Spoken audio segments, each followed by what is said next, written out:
अस्सलाम वालेकुम व्यूअर्स, उम्मीद करती हूँ कि आप सब खैरियत से होंगे।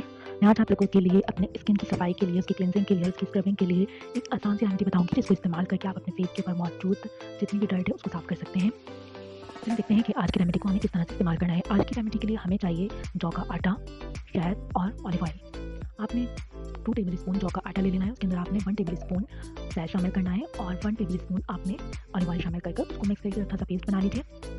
उस पेस्ट को आपने अपने फेस के ऊपर लगाना है और उसको लगाने के बाद आपने उसका मसाज करना है अपने चेहरे के ऊपर मैल के उसमें से सारा मैल जेल उतार देना, जैसे हम उपटन को इस्तेमाल करते हैं बिल्कुल इसी तरीके से। इससे चेहरे की स्क्रबिंग भी होगी, आपके चेहरे के ऊपर जो बाल होते हैं वो भी रिमूव होंगे, इसके साथ साथ आपके चेहरे के ऊपर जो पोर्स होते हैं उनकी भी सफाई होगी और इससे आपका कलर फेयर होगा। उम्मीद करती हूँ कि मेरी आज की रेमेडी भी आप लोगों को पसंद आई होगी।